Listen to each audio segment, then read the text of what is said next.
What's that? What's cracking, big dogs? Welcome back to the H2. My man's Nicholas. Big dogs gotta eat fantasy football. We are finishing off the early rankings series that we've been cooking up, whipping up. We did running backs and wide receivers last week. We did quarterbacks earlier this week. Top 10 positions, top 10 rankings in each of those positions. Looking forward to the 2019 fantasy season because, as you know, it's never too early to start plotting. You could also draft right now. One of the sponsors of our video. I usually don't start off with one of the sponsors of our video, so I apologize for this, but it just naturally happened that way. Draft.com is somewhere that you can jump into a best ball league right now, so you can actually draft against other people who are preparing for the 2019 fantasy season.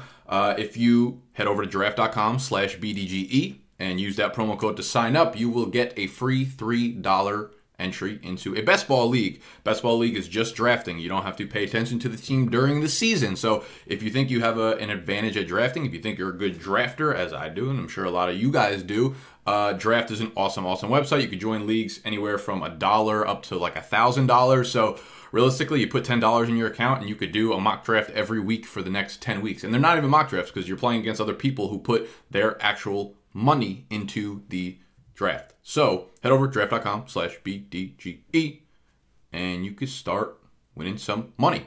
Put your money in, draft a team, come back in February, collect your monies. Tight end rankings, 2019 fantasy football season. Let's fucking go.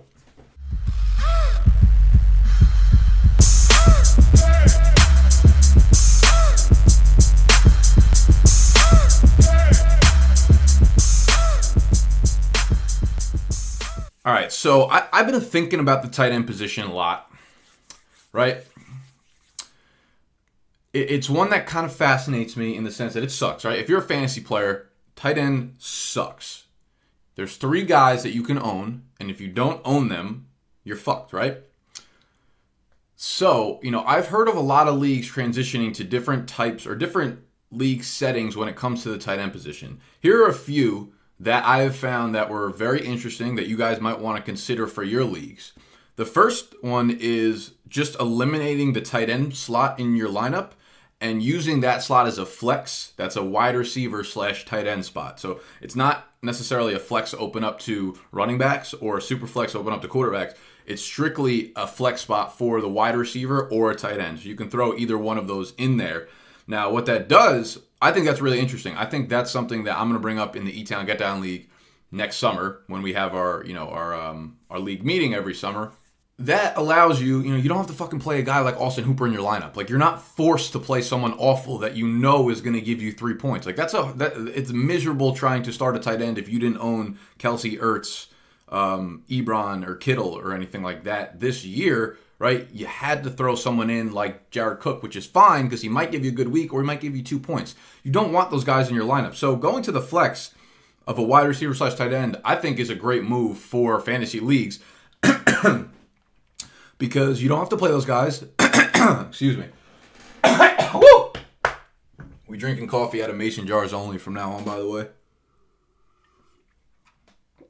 I actually think I'm only going to drink out of mason jars from now on. I really want to drink this water, but I can't do it until that mason jar is empty, unfortunately. So, back to the tight ends. Yeah, so you don't have to play one of those horrible tight ends in your lineup, but the guys like Kelce and Ertz and Kittle and Ebron still have a place in fantasy football, right? Like Kelce obviously won't be, an early second-round pick like he's going right now in 2019 drafts. You would have to base his production relative to wide receivers now because that's the only spot you could put him in that other wide receivers are currently being played in. So having the positional advantage of tight end is nice, but I kind of like the idea of switching that tight end spot to a flex spot of wide receiver tight end. The other 2 league settings that I think are somewhat interesting that maybe you should take into consideration are tight end premium leagues and 2 tight end leagues. Now I know the 2 tight end leagues kind of actually go absolutely against what I just said, but I think it's just good to mix it up. I think it's just good to try out new things and test and see what your league likes.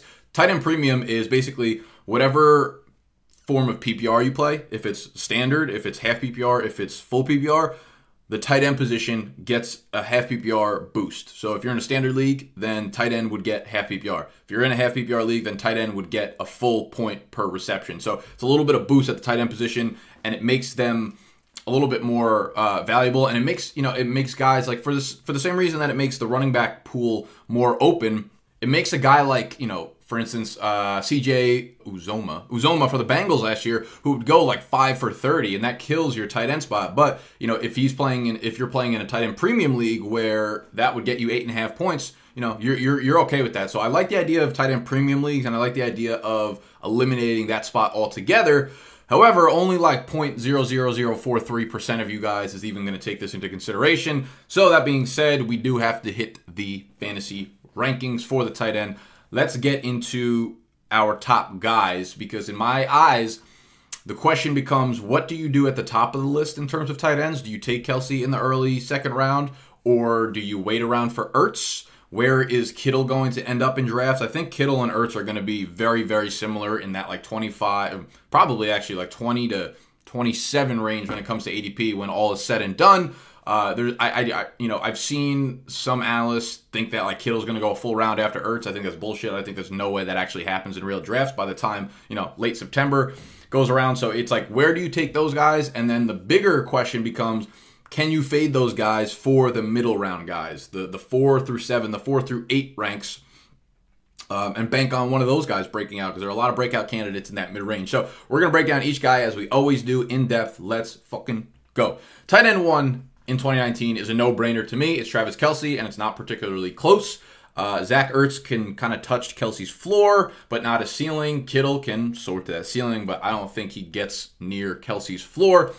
In half PPR, Travis Kelce has finished as the overall tight end 1 for 3 straight years. Now, he hasn't gotten that title in points per game, but he has done it as the overall tight end. But I also think that speaks to his durability. And in points per game, he's been top 2 in all 3 years. But again, that goes to his durability. In the 5 years that he's been in the league, he has missed just 1 game out of a possible 80. If you do the math, 5 times 1, 30, yep, 80. So he's missed 1 game out of a possible 80. That's at a position where, you're drafting a lot of top guys that come with injury concerns. The position itself is a natural injury concern. Tight ends, I forget who, someone did a study, and I think tight ends were the most often injured guys on the field. And the top guys over the last 5 years, you look at Gronk, Jordan Reed, Tyler Eifert, Greg Olsen, Delanie Walker, Zach Ertz missed multiple games in both 2017 and 2016. So you're not only getting Kelce, who's probably the most talented tight end in the league, in the best offense in the league, but he's also durable at a position that naturally is just not a durable position.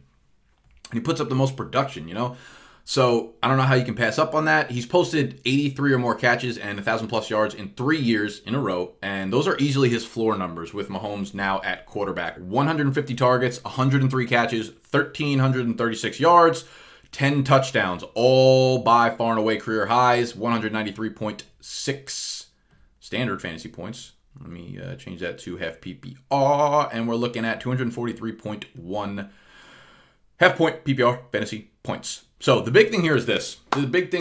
Right? It's tough to measure what do we do with Kelce? How early do we pick? No one wants to use their first round pick on a tight end. You don't really want to use an early second round pick on tight end, but there's some math, there's some big facts to be crunched here to tell you exactly, where he is at a value. Kelce averaged 15.2 fantasy points per game last year. Half PPR, 15.2.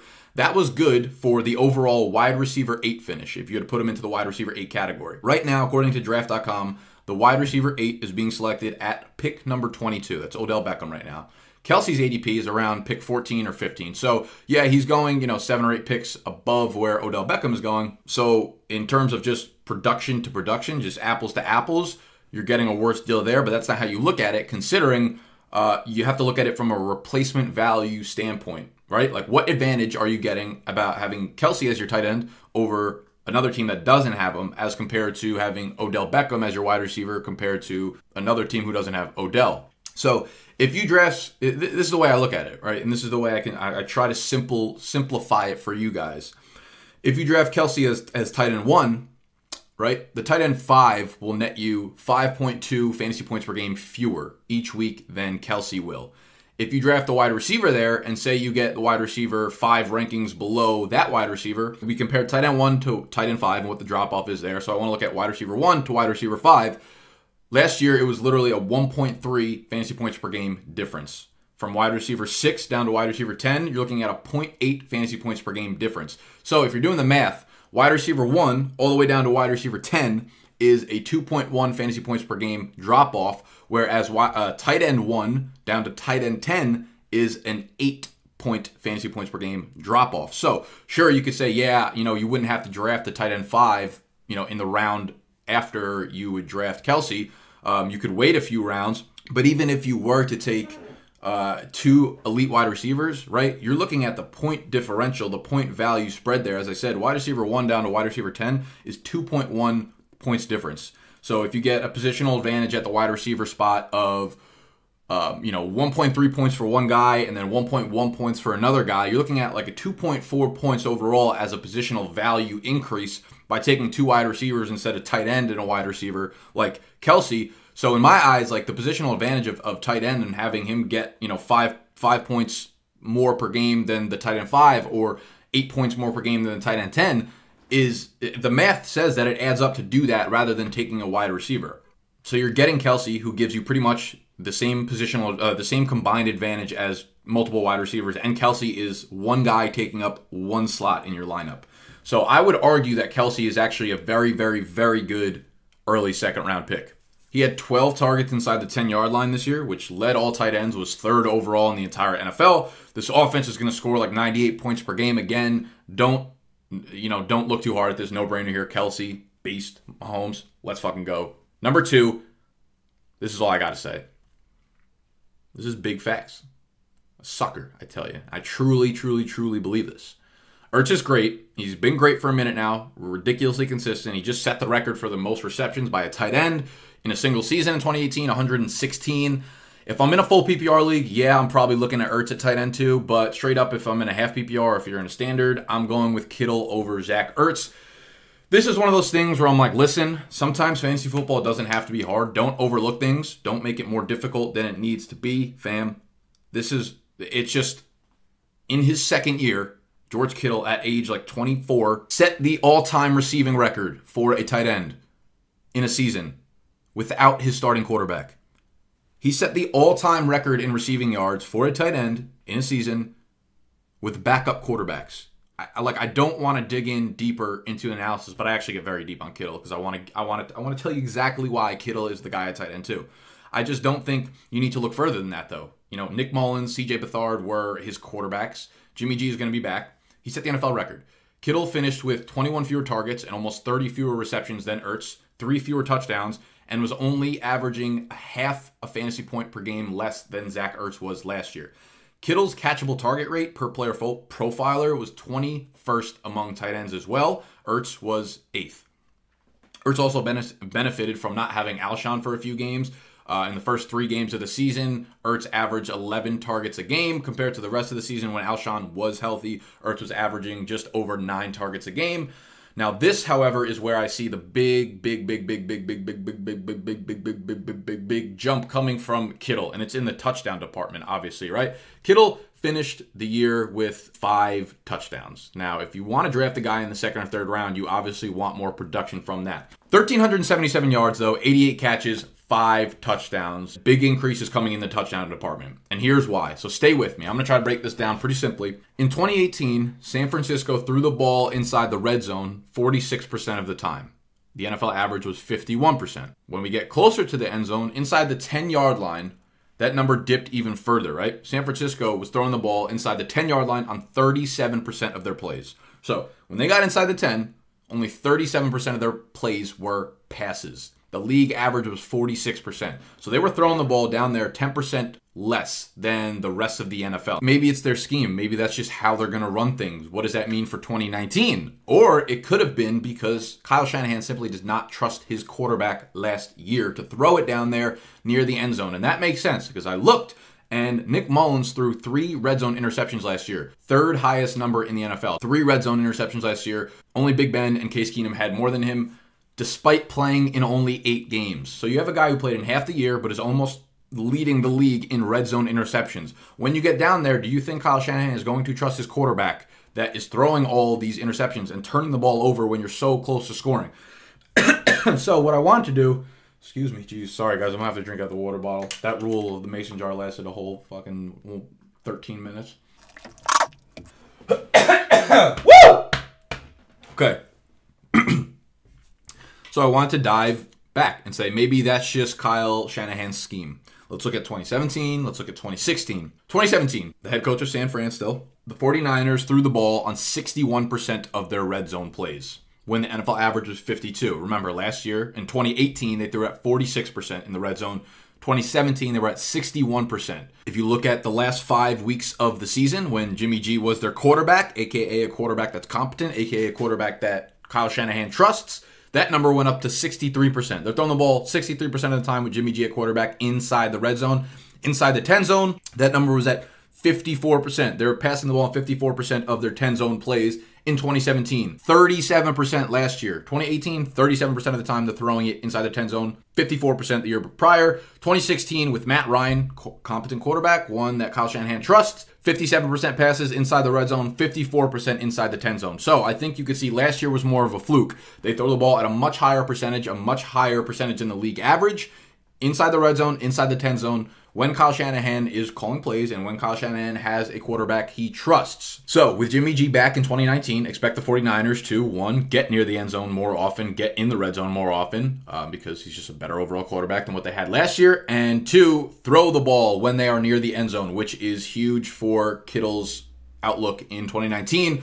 5 touchdown mark, I think that easily doubles, if not more, in 2019. And when I look for tight ends, when I look for elite tight ends, I look for 3 things. Their overall involvement in the offense.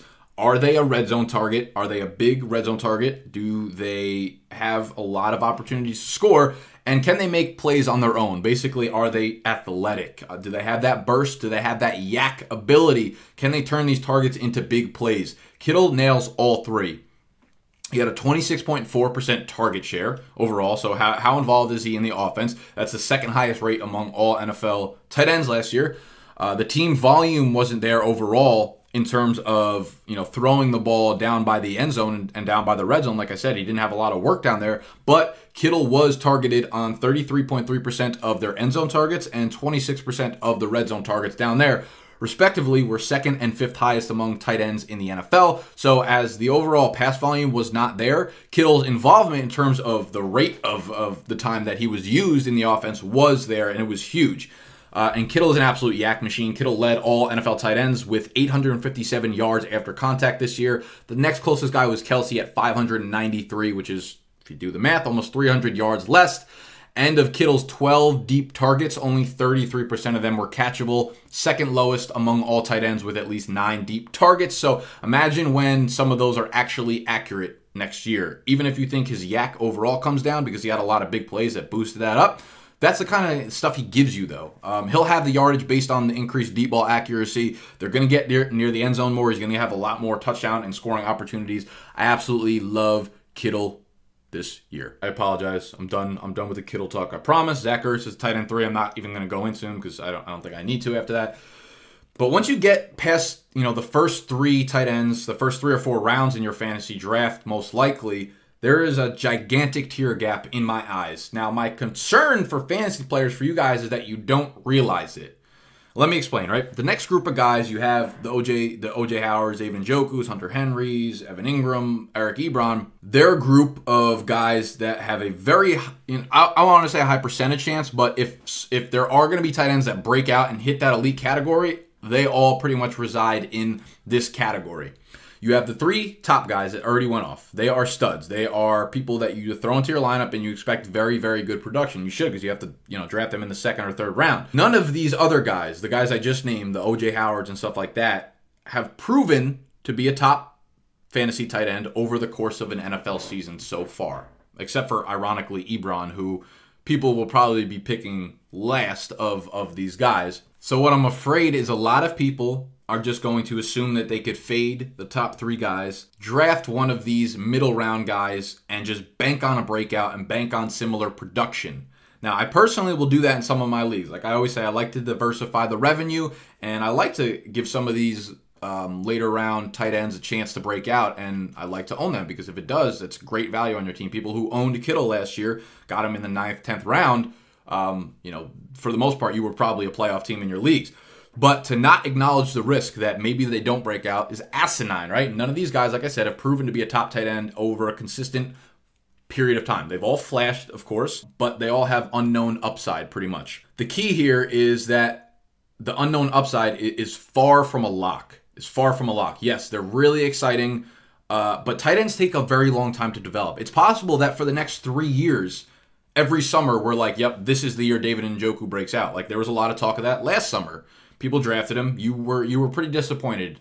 He had good games for sure, and he was better than the majority of tight ends. But you went into the year, if you drafted him, you're like, okay, you know what? I'm projecting a breakout. The same thing could happen this summer. The same thing could happen with David Njoku. And then next summer, we're still going like, yes, this is the year that he breaks out. This happens a lot with tight ends because the position is so difficult to develop into a star over a long period of time. That's why I say a guy like Kittle is so valuable because he jumped those ropes and he is already broken out. So he is someone that at such a young age, at such a difficult position, has proven that he can be an elite guy. So there's only, there's nowhere to go but up for Kittle, in my opinion, right? The other thing that concerns me is because they're far from a lock, right? You look at the previous few years. Like I said, Kittle was their 9th or 10th round pick.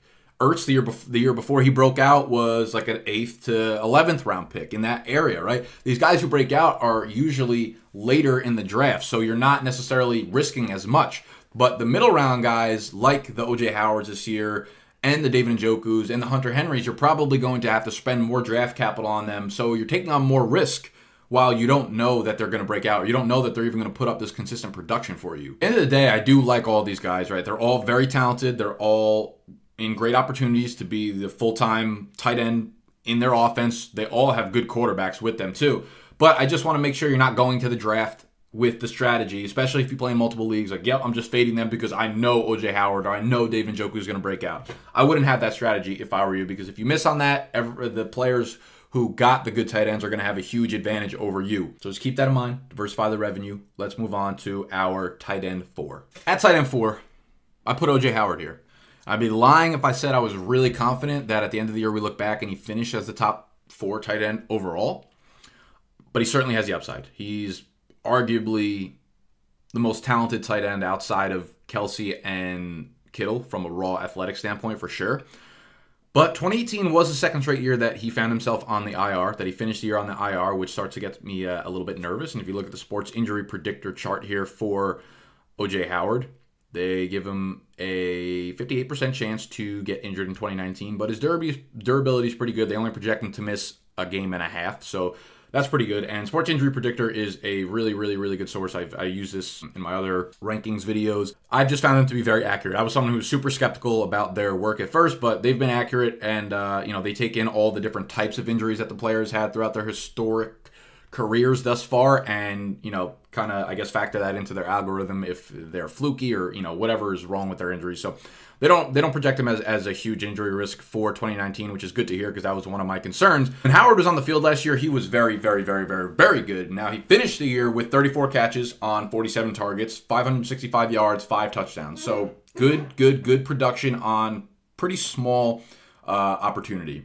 He led all tight ends in yards per reception, 3rd highest Pro Football Focus receiving grades among tight ends, only behind Kittle and Kelce, and was 4th in yards after contact. He only appeared in 10 games last year. And what I like to do with guys who miss multi-week injuries is I kind of like to look not just at their overall fantasy finish, but if you played in 10 games and your fantasy points per game, or whatever, 10 fantasy points per game, there's a good chance that if you had a multi-week injury, you probably suffered that injury in the middle of a game, and then the game you got back, you only played in 30% of the snaps. So I like to look at the snap percentages of guys who miss multiple weeks, and one of those games that he missed, or one of the games that he actually played in of the 10 games, was against Week 4 in Chicago when he sprained his MCL in the second quarter. He only played on 24% of the team snaps. So I don't like to hold that against someone in terms of their fantasy points per game production. I like to take that away from the analysis because obviously he didn't get a full game in there. If you look at his other 9 games, though, he averaged 3.8 receptions per game, 63 receiving yards, and 0.55 touchdowns per game. That's 11.5 half-point PPR points per game, which would have been right underneath Eric Ebron, directly underneath him, only a couple points per game difference, as the tight end 5 last year. But he was far more consistent than Ebron was, I would argue. Ebron had those monster weeks, right? The upside was obviously there, but Howard went over 50 receiving yards in 8 of those 9 games.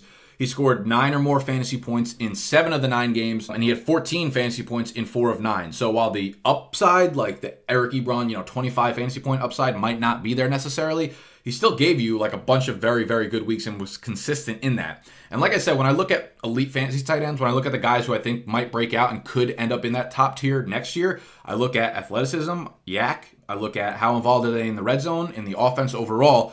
And Howard was clearly part of their offense, right? I showed that he had consistency week over week over week, 50 receiving yards in 8 of 9 games.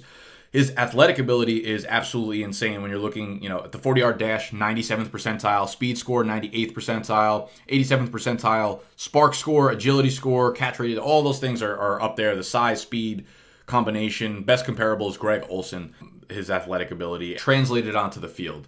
He has an 83.3% catchable target rate, 9th highest among tight ends, and his average depth of target was 3rd highest in the NFL last year. So not only can he make plays after the catch, but he gets the targets and he catches most of them, and they are deep, valuable targets based on his 3rd highest average depth of target in the NFL last year. My only concern of those 3 things that I talk about with the top tight ends is his involvement in the red zone. His red zone target share was only 11.9% last year, which ranked 22nd among tight ends. His 6.9% end zone target share, so the percentage of the actual throws on the Bucs that went into the end zone, 6.9%. That was 31st among tight ends. Touchdowns last year, 3 of the 5 came from 10 yards out or further. So he's not necessarily the guy down by the end zone that you're looking at in this particular case. So he might be a guy that needs to get more in the end zone because long touchdowns, 40 yards out, whatever, are not reliable to bank on, really.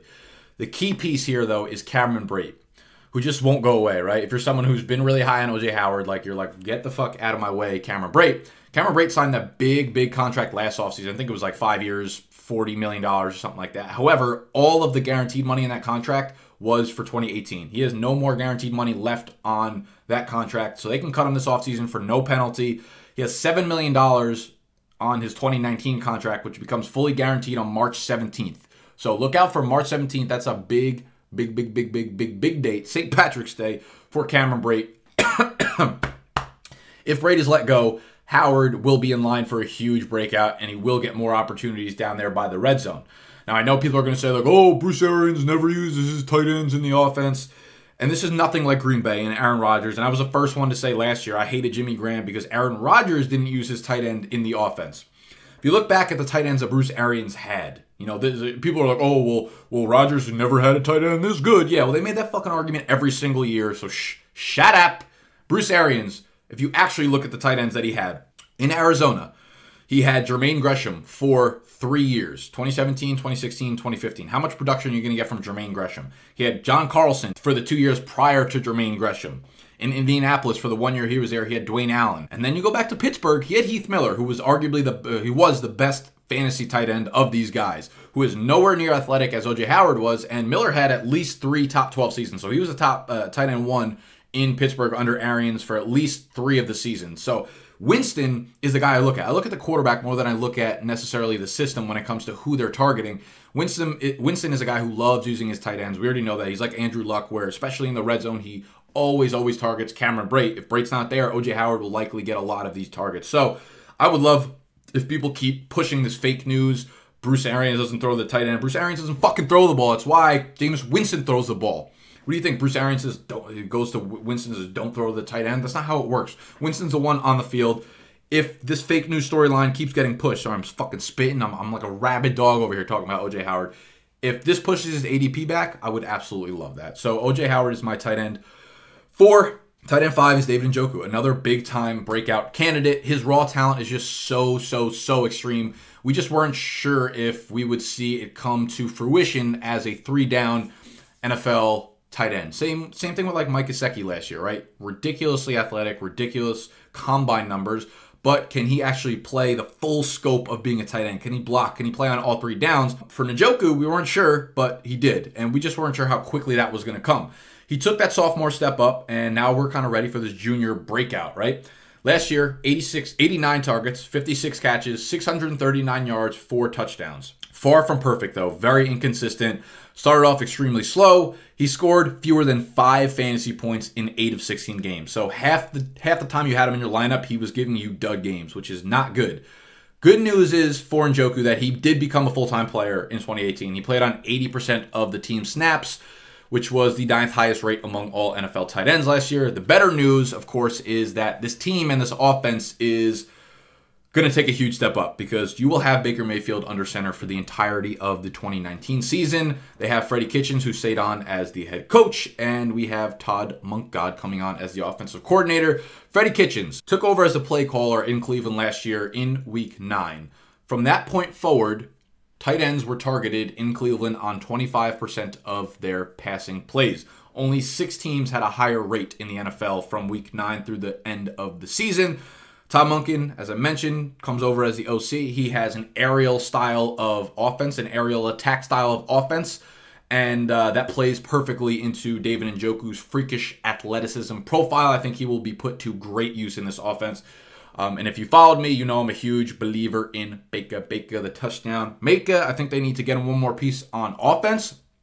I think he is absolutely primed for a major 4,500-yard, 35 passing touchdown season. And I know that number gets doled down, but that's like, you got to be a great quarterback to put those numbers up. And I think he's going to do that. I think Njoku's obviously going to benefit from that, right? Landry too, but he's not a true alpha. And they have no one on the outside right now. I do expect them, like I said, to add another piece to complement Antonio Callaway or Rashard Higgins, which will make Njoku's weekly games a little more volatile, I think, with all the targets there. But even a little bit of a step forward, even a little bit of a step forward, will push David Njoku, just doing the math, will push him into the top 6 tight ends. So realistically, I think you're investing into the 6th tight end off the board pretty much. I think his ADP is around 6 or maybe even like 8 at this point.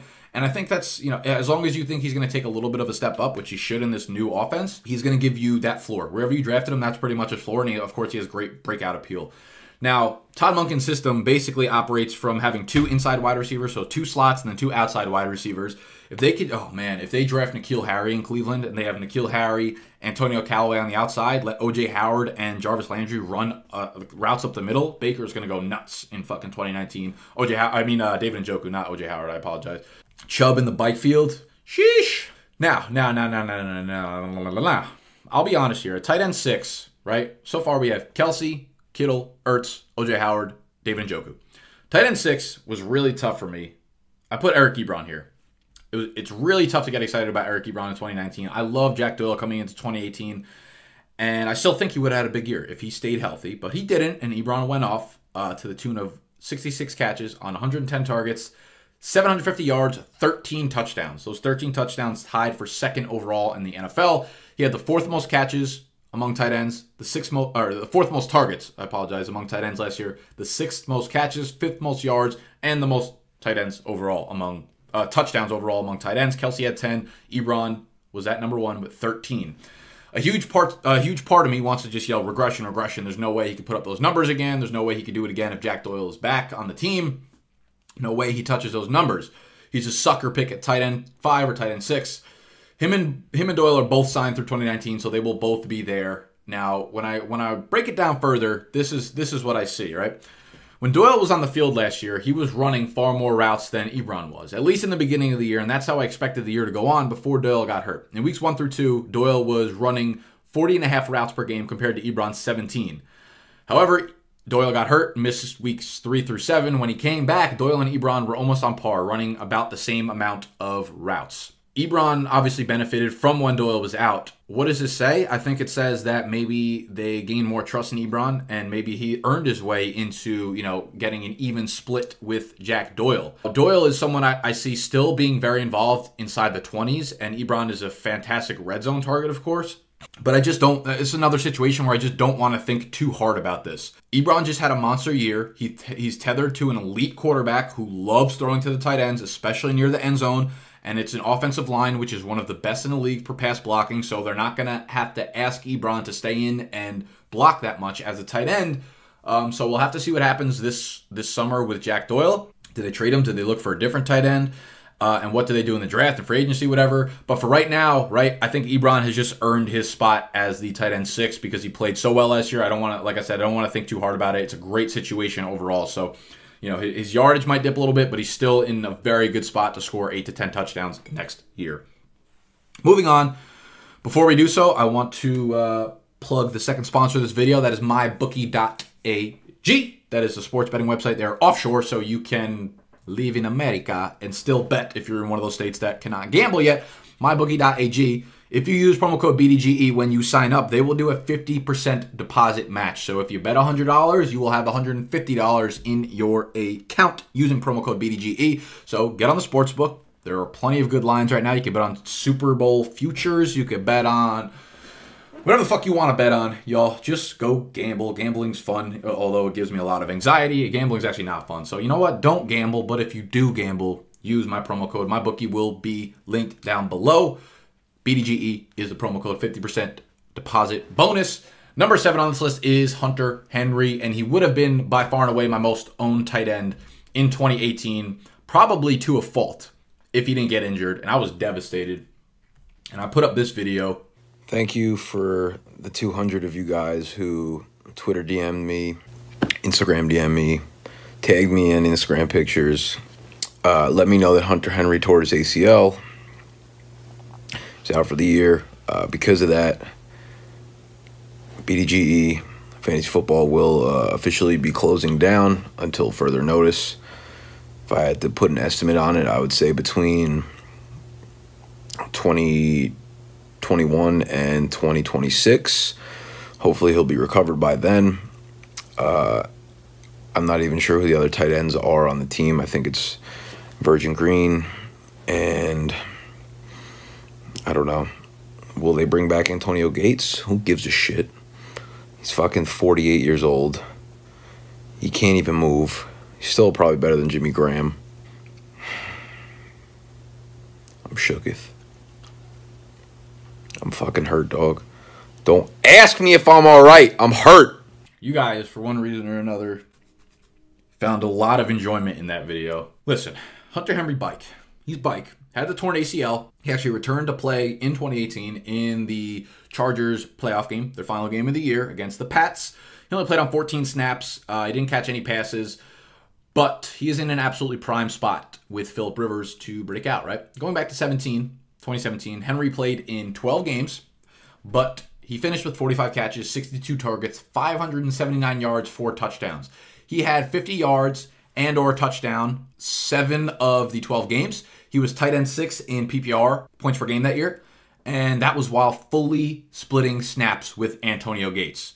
And Gates taking up 52 targets, 10 of them coming inside the 10 zone. What is you doing, LA? That's a primo spot for tight ends, obviously, to catch touchdown passes inside that 10-yard line.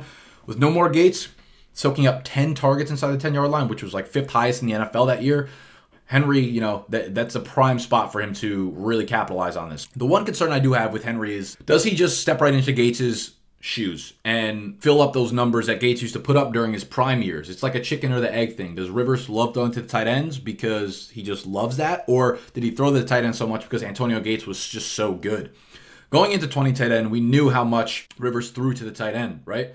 But in 2018, Rivers targeted the tight end position on just 15% of his throws, because he only had Virgil Green and an old-ass Antonio Gates to throw with. That number was at 20% in 2017 as Gates started dwindling down, and in 2016, it was 26%. So you have Rivers targeting the tight end position in 2016, 26% of the time. The next year, 20% of the time. The next year, 15% of the time. So the numbers are going down. As the talent dwindled and as Henry got hurt, you know, that obviously made sense. But what you look at now is that they have Mike Williams, right? Former first-round pick, 6'4", 220, a huge red zone target, huge 10-zone target, coming off a 10-touchdown season. He's going to be heavily utilized down there. They also have running backs that are very good in the passing game, very effective, especially down by the end zone last year. So Henry's a guy I like, but I do see some red flags here. He does not have the same athleticism, you know, burst, agility, yak, as the other top tier guys, as the Kittles, as the O.J. Howards, as the Kelces, but he's a very good all-around tight end. I see him more as the Zach Ertz than I do as those other guys. He's in a good position, very good quarterback, a good offense that should get a lot of scoring opportunities. His season will come down to whether or not those scoring opportunities come his way. I think he's a very solid floor tight end that you can get in the mid-range. I don't necessarily think that he has the ceiling, right? Ertz, the only reason Ertz is up there is because he catches 116 passes. He's not great yak. He doesn't make the plays that Kittle makes after the catch. And I think Henry is very, very much like Ertz. So I like Henry a lot as a player. I just don't think he has a ceiling that some people are going to go into the year thinking that he does have. After Henry, Evan Engram is my tight end 8. And he is literally the last tight end of all tight ends that have even a semblance of confidence in putting them in your lineup. He had a breakout year in 2017, his rookie year, right? He battled hamstring injuries, a concussion, MCL injuries in 2018, which limited him to 11 games. Engram was quietly good, though. He finished the season with 45 catches, 64 targets, 577 yards, 3 touchdowns. If you exclude the Week 3 game, like I said, I like to exclude these games where they don't play in a lot of snaps, where he played on just 21% of the snaps and he exited the game with a concussion, Engram's per-game numbers looked very good and were actually even better than his rookie year. If you take those 10 games and you exclude Week 3, like I said, his 16-game pace was over 70 receptions, 893 receiving yards, and 5 touchdowns. So you're looking at a 70,905 season for Engram, which is great in PPR, any sort of PPR leagues. Those numbers would have been good for tight end 6 overall last year. And what I'm most optimistic about is just how strong he finished the year. Not only him, but the whole Giants offense, right? Even Eli Manning looked okay by the end of the year. The offensive line started to mesh and had a little bit of continuity. The offense overall just looked a lot better. The whole team looked a lot better. But when Engram finally came back in Week 14 and was fully healthy, right? That was the first time pretty much all year, other than the beginning of the year, that Engram was fully healthy. So weeks 14 through 17, he saw 31 targets over that 4-game span. He caught 22 passes over that 4-game span. So that's almost 6 catches a game. He went over 75 receiving yards in all 4 games to finish the year. Like I said, the offense improved dramatically. Eli's going to be back in 2019. I think Ingram's a player that's going to drop in drafts pretty heavily. He's going to be picked probably tight end 8 to tight end 10 in that range, just because people are going to remember all the injuries that he had last year and that he wasn't on the field. But don't forget that he was very good when he was on the field. So tight end 8 is the last guy that I really like here. I'll touch on a couple other guys here that I think, that you guys might have questions about. Tight end 9 is just an absolute shit show. I have Gronk here, but he's probably going to end up retiring in 2 weeks. He looked okay down the stretch. He's not the same player. We'll have to see. I don't want to go into too deep of analysis because we don't even know what he's going to be doing in 2019. You could talk about Austin Hooper, who had a semi-big year, but he stinks. He fucking stinks. I will tell you, as a Falcons fan, he is awful.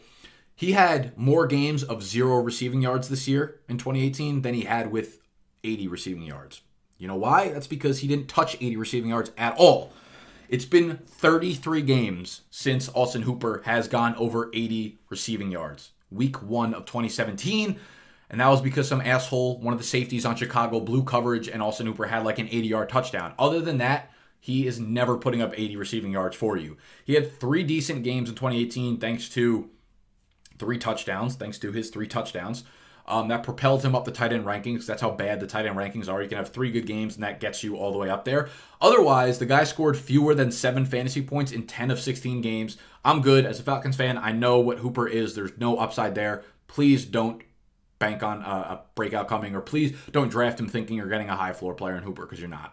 Trey Burton clearly ain't it for Chicago, too. He's 28. We pretty much know what we have in him. People got really excited as a breakout candidate for him last year. Chicago, a lot of mouths to feed there, getting fed by a quarterback who doesn't put up great numbers passing-wise, right? Fine as a fantasy quarterback, doesn't put up the statistic passing-wise to make Trey Burton intriguing enough. You also have to remember that Adam Shaheen missed nearly the entire season with that injury that he suffered in the summer. And then when he did come back, these are his splits. Shaheen played in 3 games. Burton's numbers, they were horrible even without Shaheen. If you look on the right side, he was getting 4.9 targets a game. Those numbers dipped even further when Sheehan was back there. His targets dipped about a half a target. His receptions dipped half a target. He was giving you about 5 fantasy points per game when Sheehan was back in the lineup. Sheehan will be back. So Trey Burton, again, people are going to get excited about him this year. He just does not have the upside, or really the floor that people are excited about for some reason when it comes to Trey Burton. Then you have this group of veterans, right? You have Greg Olsen, Delanie Walker, Tyler Eifert, who have been very talented in the prime of their careers, but are coming off of serious injuries. We don't know where Eifert is going to land, and wherever he lands, there's like a 4% chance of him staying healthy. I mean, there's a 100% chance of seeing the reports that he's the healthiest he's ever been in his life, but there's only about a 4% chance that he stays healthy this year and actually makes a fantasy impact somewhere. Delanie fractured his ankle, along with suffering some serious ligament damage. As of January, that was the last update we had on him. He has not even resumed running yet, so he has a goal, he said, of returning for OTAs. But not even he sounded confident in the last quote that we heard from him. He'll be 35 in August. It's very hard to recover from an injury like that at that age. I have very little faith in Greg Olsen's foot, that it will hold up in 2019. He said he was fully healthy going into 2018. That was fake fucking news. He got hurt in week 1, and that just bothered him the entire year. So I'm good on Greg Olsen as well. Jared Cook had a very big year, finished as tight end 5, but he's going to be a free agent, and nowhere he lands is he going to end up getting anywhere near the target percentage that he saw in Oakland. 18% target share, 4th highest in the NFL amongst tight ends, behind only Kelce, Ertz, and Kittle. He was the only thing even resembling an athletic target for Derek Carr last year. So obviously the volume is going to be there. That was his 10th NFL season last year. He's on the wrong side of 30. And in his 10th NFL season, he set career highs. That's obviously the anomaly in his statistics throughout his career. He also scored like 5 fantasy points in half of the games that he had. So he was ridiculously boom or bust. If you went to New England, if Gronk retired and you went to New England, or if you went to New Orleans, then maybe, he can get back in the discussion of a top 10 fantasy tight end. Otherwise, I'm not drafting Cook. Last year was kind of a fluke. One guy I am intrigued about, Vance McDonald. Vance McDonald, I pegged as, one of my top 3 tight end breakouts last year. I did a positional breakout video last year. So running backs, wide receivers, tight ends. I think for running backs, I had Sony Michel, and I had Joe Mixon as my top 2 breakouts. Jerick McKinnon was also there, but he got hurt, obviously. For wide receivers, we had Juju Smith-Schuster. We had Cooper Kupp. I can't remember who the 3rd breakout wide receiver I put on that list was. I'll have to go back and check it. For tight ends, I had George Kittle as my number 1 breakout candidate. I had Ricky Seals-Jones, which obviously didn't hit, but I had Vance McDonald. Now, Vance McDonald did not have a big year, but he finished as tight end 10 in fantasy last year. Not a lot of people probably realize that. He was the overall tight end 10 in fantasy football last year. And that was despite missing a game. So he might have been a top 9 or top 8 tight end had he not missed that game. So he's a legitimate tight end 1. He caught 50 of 73 targets for 610 yards and a touchdown. So the 1 touchdown is obviously the problem there. But his problem has never really been raw production, right? 50 catches, 610 yards, that's good. Or athleticism, really. It was always staying healthy. Those 15 games that he played in 2018 were a career high by a pretty big amount. And this was Vance's 6th NFL season. And he wasn't hurt, right? He didn't get hurt. That one game wasn't an injury thing. He just didn't play in week 1. He was extremely mediocre for long stretches during last season. And he had literally one game in week 2, that big-ass stiff arm that I know everyone knows Vance McDonald from that stiff arm that he put on, I forget who it even was. Easy first down, Vance McDonald, and he keeps his touchdown, Vance McDonald. Are you kidding me? Wow. Watch him right here. McDonald, he's uncovered. He's on the backside. He's got that little corner route. What a stiff arm. Now, they've been waiting for him to get going. He's had an injury. Look at that. Right there. Throws him out of the club. Connie the veteran. 4 for 112 and a touchdown in that game. That accounted for 18% of his fantasy points last year. So what I find intriguing about Vance McDonald is the amount of opportunity that's going to be available in Pittsburgh, right? Antonio Brown requested a trade. He's going to be gone. He was 2nd in the NFL last year with 169 targets. That opens up a lot of opportunities there. And for whatever reason, the Steelers last year decided to play Vance McDonald on 55% of the snaps, Jesse James on 50% of the snaps. They were in a near 50-50 target share. Jesse James is a free agent this year. With Jesse James gone, they're going to let him walk. Jesse James gone, so the guy that Vance McDonald was competing for playing time, first of all, at his own position, plus Antonio Brown, the 2nd leading target getter in the NFL, is gone. A lot of opportunity. Like I said, Vance McDonald already finished as a top 10 fantasy tight end last year. A lot of opportunity. If you see here, his athletic ability is very, very, very, very high. So I always look for athletic ability when I'm looking at tight ends and who I think is going to break out. He is a 73rd 40-yard dash guy, 86% weight-adjusted speed score, 94th spark athlete. I think a lot of things line up for Vance McDonald to be a late-round breakout candidate. Do I think he's going to hit the top 5? No, but do I think he's someone that if you end up fading the tight end, maybe on accident, you know, that sometimes happens. You miss on the big guys, then all of a sudden you have a mid-round guy, like a wide receiver running back that falls to you that you didn't think was. You take him, and then all of a sudden all the tight ends are off the board. I think Vance is probably your best bet as like a later round tight end that you can pick in the 15 to 20 range that might give you top 10 return on investments. That wraps up the top 10 for 2019 fantasy football tight end rankings. If you enjoyed the video, make sure you hit that thumbs up button. If you are new to the channel, make sure you subscribe. If you missed any of the other ranking videos, quarterback, wide receiver, running backs, I will link them down in the description, as well as draft.com. Go get your ass in a mock draft right now. And my bookie. Use promo code BDGE for both of them. I will see y'all on Monday with another behind-the-scenes interview. We got Jake Hubman from Fantasy Headliners, another YouTube channel with about 30,000 subscribers. Should be a good one. We actually filmed last night, so I already know it was a good one. But much love. I'll see y'all Monday. Peace.